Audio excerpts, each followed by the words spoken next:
Friends, Ram Ram. आशा है कि पिछला क्लास में आपको कुछ क्लैरिटी मिली होगी। आज का टॉपिक जो है एक चैप्टर से ही रिलेटेड है पूरा। लेखांकन समीकरण, अकाउंटिंग इक्वेशन जो इंग्लिश वर्ड इसका है। लेखांकन समीकरण पढ़ने से पहले या उसको समझने से पहले हमें दो बातों पर ध्यान देना होगा, क्योंकि ये जो दो बातें हम लोग अभी डिस्कस करने जा रहे हैं इसका सीधा संबंध लेखांकन समीकरण से है। पहला है, दो अवधारणाएं हम लोग समझेंगे यहाँ पर। पहला है पृथक व्यवसाय की अवधारणा। इसको आप पहले से भी जानते होंगे। बिजनेस एंटिटी कॉन्सेप्ट इसका इंग्लिश वर्ड है। ये पृथक व्यवसाय की अवधारणा क्या बताती है? हम ये सब जानते हैं कि जो लेन देन होता है वो तीन प्रकार के लोगों के बीच में होता है। एक, व्यवसाय खुद होता है उसमें। दूसरा, व्यवसाय का स्वामी। और तीसरे में अन्य को रखा जाता है। तो इस अवधारणा की आवश्यकता क्यों पड़ी?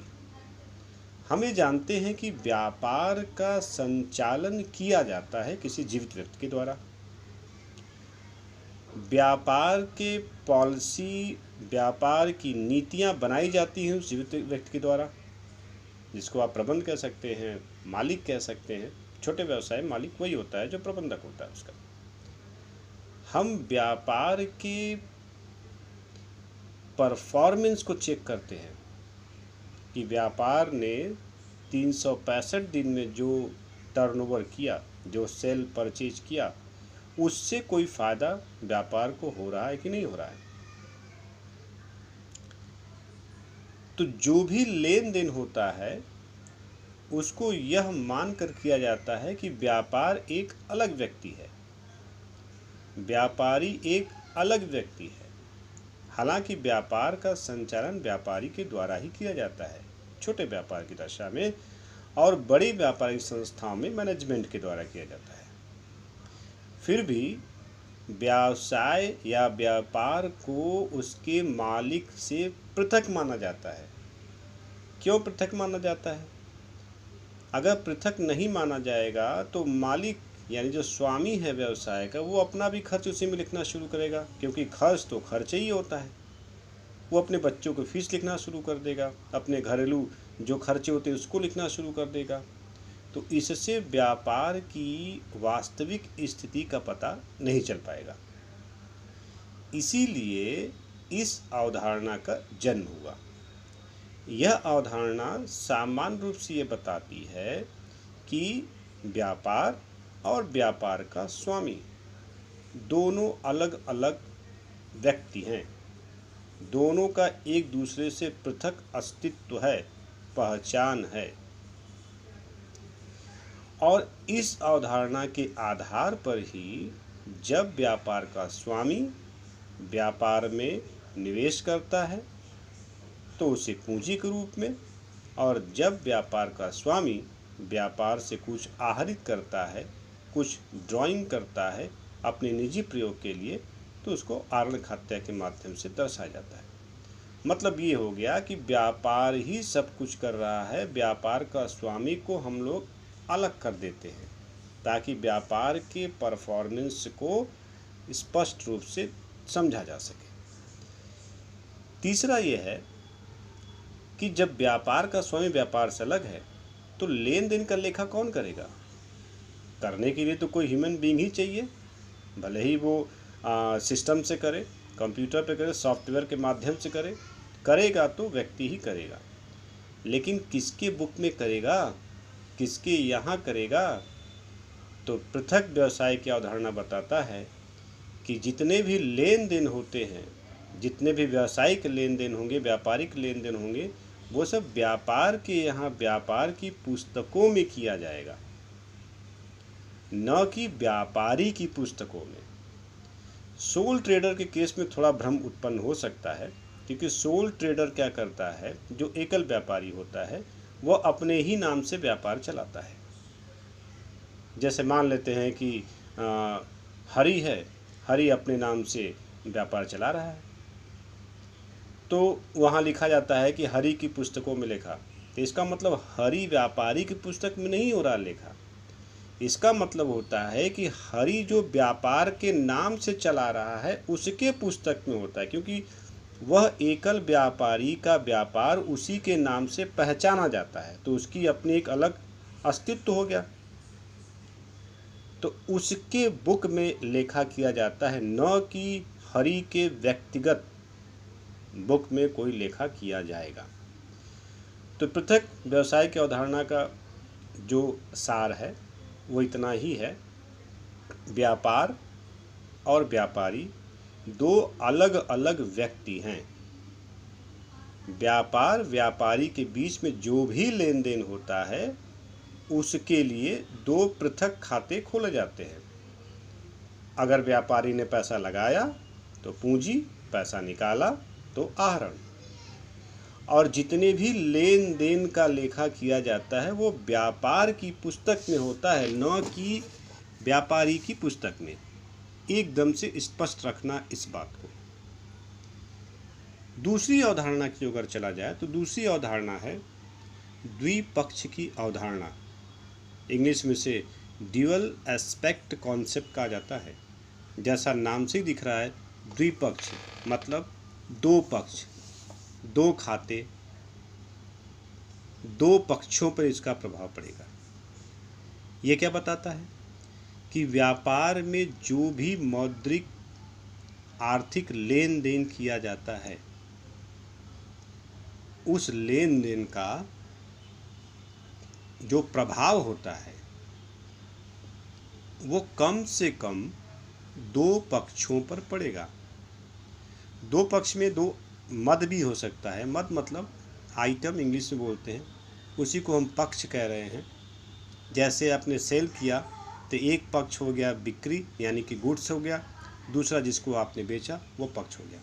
इसी को हम लोग मद आइटम या पक्ष कह के समझ लें। यहाँ पर यह अवधारणा यह समझाता है कि जो भी आपने लेन देन किया उसकी धनराशि का प्रभाव कम से कम दो पक्षों पर और समान रूप से पड़ेगा। दो पक्ष में पड़ेगा और समान रूप से पड़ेगा। इन दोनों बातों को समझते हैं एग्जाम्पल द्वारा। नंदी एक व्यापारी है, ने भैरव से 50,000 रुपये का नगद माल खरीदा। यहाँ पे एक लेन देन हुआ है, सौदा हुआ है। इसमें दो पक्ष हैं। एक पक्ष है व्यापारी खुद यानी नंदी, और दूसरा पक्ष है जो आपने माल खरीदा। तो जब व्यापार में जब माल आया तो व्यापार से कुछ गया भी होगा, तो एक आइटम यहाँ पर हो जाएगा माल की खरीद यानी माल गुड्स, जिसका व्यापार करते हैं उसको हम लोग गुड्स कहते हैं। और दूसरा चूंकि नगद खरीदा तो कैश यानी रोकड़ गया और गुड्स आया। तो दो मद यहाँ पे क्या हो गए, एक हो गया रोकड़, दूसरा हो गया आपका वो गुड्स हो गया। तो देखिए इसका प्रभाव कैसे पड़ा दोनों पर। 50,000 50,000 रुपये से आपके मतलब व्यापार का रोकड़ यानी कैश कम हुआ, और उतनी ही रकम की वैल्यू का गुड्स आपके पास आ गया। 50,000 रुपये का इफेक्ट दो आइटम पर बराबर बराबर पड़ा। यह अवधारणा यह बताती है कि जो भी लेन देन करेंगे आप मतलब व्यापार, जो भी लेन देन व्यापार करता है उसका जो इफेक्ट होगा वो दो पक्षों पे कम से कम पड़ना पड़ेगा और समान रूप से पड़ेगा। अब आगे देखते हैं इसका।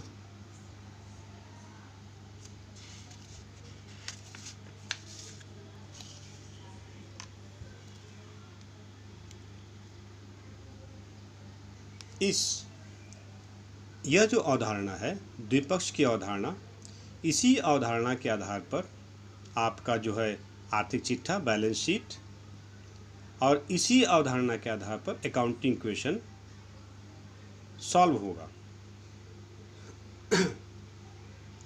बैलेंस शीट का योग हमेशा बराबर आता है, वैसे लेखांकन समीकरण में जो आप उसको सॉल्व करने जाएंगे तो देखेंगे दोनों पक्ष का योग हमेशा बराबर बराबर आता रहता है।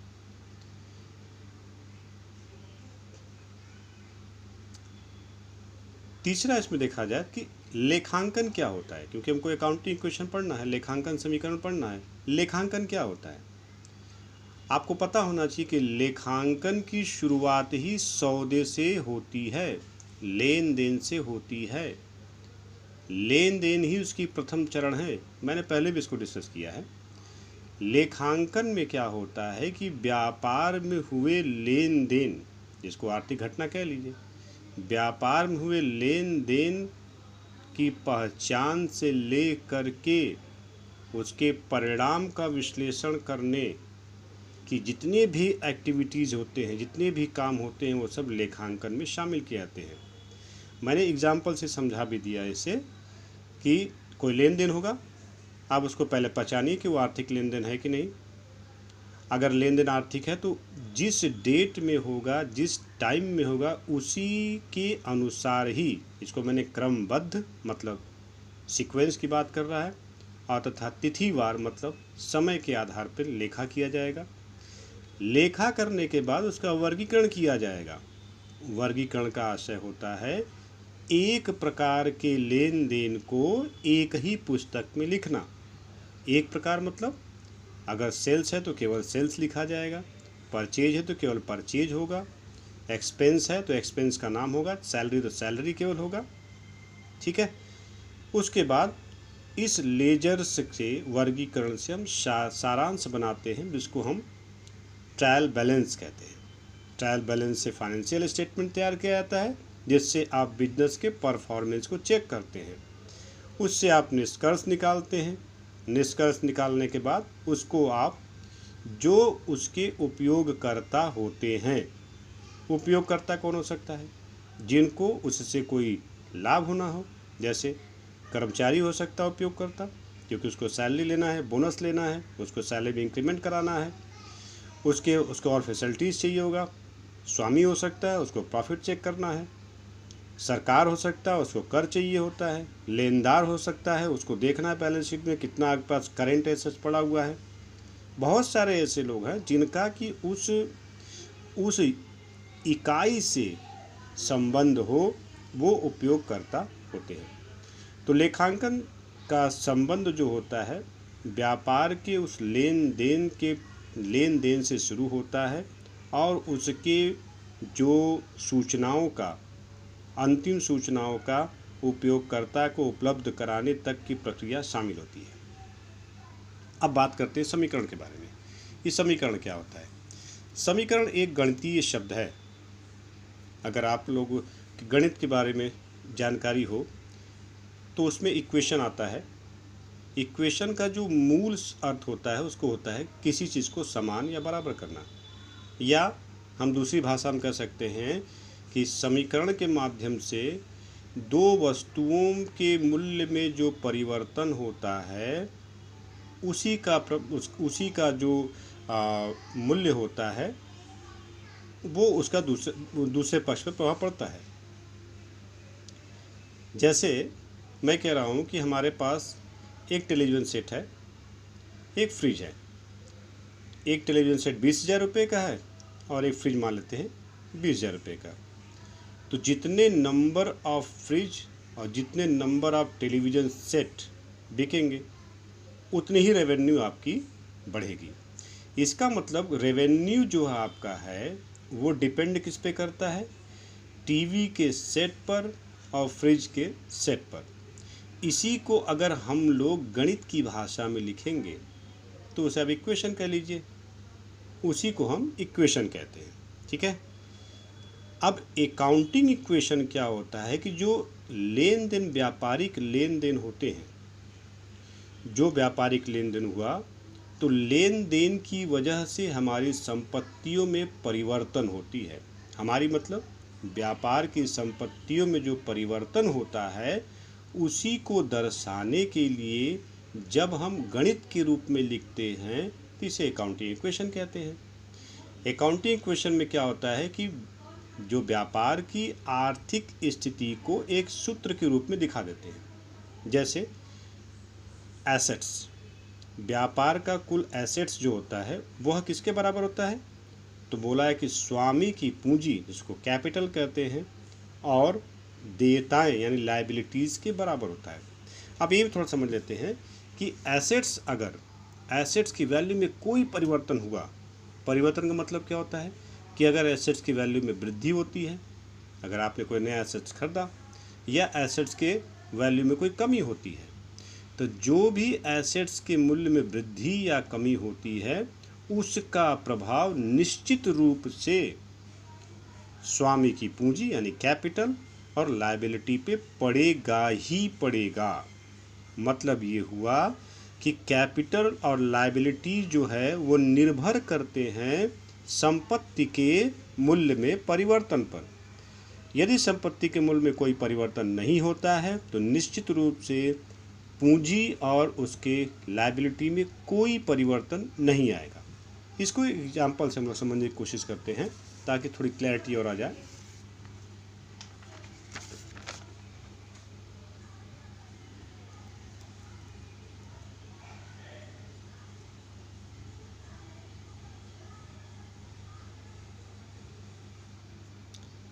जैसे उदाहरण मैंने लिया है कि शंकर ने, एक व्यापारी है, 5 लाख रुपए से व्यापार शुरू किया।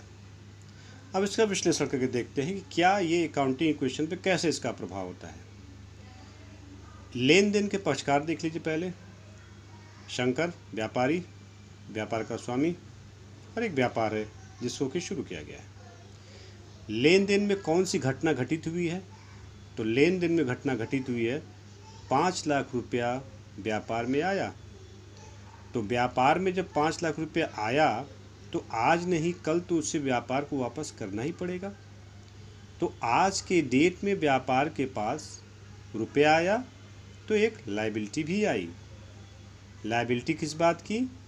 शंकर व्यापारी को पैसा वापस करना पड़ेगा। कौन वापस करेगा? व्यापार वापस करेगा। ठीक है। इस लेन देन का लेखा कौन करेगा? अभी पीछे डिस्कस किया हमने बिजनेस एंटिटी कॉन्सेप्ट में, लेखा हमेशा व्यापार की पुस्तकों में किया जाता है। इसको लेखांकन समीकरण में जरा इसको हम लोग रख कर देखते हैं कैसे काम करता है। अभी देखा कि जो हमारे पास टोटल एसेट्स होते हैं, हमारे पास का मतलब व्यापार का जितने भी एसेट्स होते हैं उनको 2 भागों में बांट सकते हैं हम लोग। एसेट्स बराबर होता है यहाँ पर is equal to capital plus liability. 5 lakh रुपये जब व्यापार में आएगा तो व्यापार को रिसीव क्या हुआ?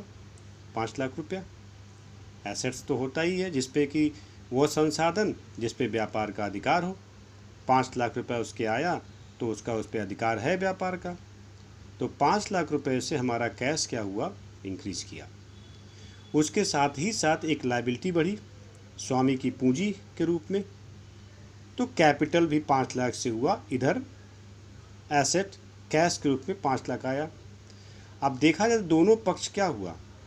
एसेट्स का टोटल भी 5 लाख ही आएगा और कैपिटल लायबिलिटीज़ का टोटल भी 5 लाख आया। इसका मतलब यह लेन देन का प्रभाव दोनों साइड बराबर बराबर पड़ा, जो कि इक्वेशन कहता है। दूसरा एग्जाम्पल, पहले एग्जाम्पल को थोड़ा एक्सटेंड किया गया है कि यदि 1 लाख रुपए का फर्नीचर नगद खरीदा गया तो व्यापार के पास कुल कितना रकम था? उसके पास नगद था 5 लाख रुपया। तो 5 लाख रुपए में से 4 लाख रुपया बचेगा क्योंकि 1 लाख तो उसने पेमेंट कर दिया फर्नीचर के लिए। साथ ही साथ इस व्यापार में फर्नीचर भी 1 लाख का आ रहा है। क्या यह फर्नीचर संपत्ति है कि नहीं है? तो आप देख लीजिए, जितने भी इकोनॉमिकल रिसोर्सेज होते हैं, आर्थिक संसाधन होते हैं जिस पर व्यापार का अधिकार हो, वो उसकी संपत्ति कहलाती है। तो जो 1 लाख रुपए का फर्नीचर उसने खरीदा है उस पर अधिकार किसका होगा? खरीदा है व्यापार ने तो अधिकार व्यापार का ही होगा। इसका मतलब कि यह व्यापार की संपत्ति हुई। अब 1 लाख रुपए नगद कम हुआ और वहीं 1 लाख रुपए से फर्नीचर बढ़ गया, तो क्या एसेट्स के मूल्य में कोई परिवर्तन हुआ? तो स्पष्ट रूप से देखिए, एसेट्स के टोटल मूल्य में कोई परिवर्तन नहीं हुआ, केवल एसेट्स का स्वरूप बदला है, फॉर्म चेंज हुआ है। नगद के बदले में हमने एक स्थायी संपत्ति का क्रय कर लिया। तो देखा जाए तो एसेट्स का टोटल जो है वो 5 लाख रुपया होगा, और वैसे ही जो आपका राइट हैंड साइड है कैपिटल लायबिलिटी का टोटल भी 5 लाख रुपये हुआ। यहाँ मैं केवल यह समझा रहा हूँ कि जो लेखांकन समीकरण है उस लेखांकन समीकरण में जो व्यापारिक लेन देन होता है उसका प्रभाव कम से कम दो पक्ष पे बराबर बराबर पड़ता है। आप पर देखिए कि जब शंकर ने 5 लाख रुपया का व्यापार शुरू किया तो व्यापार में 5 लाख तो आया, लेकिन साथ ही साथ उसी रकम से वहाँ पर स्वामी की कैपिटल भी क्रिएट हुआ, ओनर्स कैपिटल भी क्रिएट हो गया एक लायबिलिटी के रूप में। दोनों का प्रभाव बराबर रहा। दूसरे एग्जाम्पल में देखिए कि 1 लाख रुपये जब फर्नीचर खरीदा आपने तो फर्नीचर की वजह से, खरीदने की वजह से नगद तो कम हुआ आपका, साथ ही साथ उसी रकम से एक अतिरिक्त एसेट में वृद्धि हो गई। अतः इस दशा में एसेट्स के कुल मूल्य में कोई परिवर्तन नहीं हुआ, वो 5 लाख का 5 लाख ही रहा। तो जब एसेट्स के मूल्य में कोई परिवर्तन नहीं हुआ है, इसका मतलब एसेट्स के मूल्य में शून्य परिवर्तन हुआ, तो आप लायबिलिटी चेक कर लीजिए, कैपिटल प्लस लायबिलिटी के मूल्य में शून्य परिवर्तन हुआ। इसका मतलब दोनों पक्ष का जो टोटल है वो 5 लाख रुपया हुआ।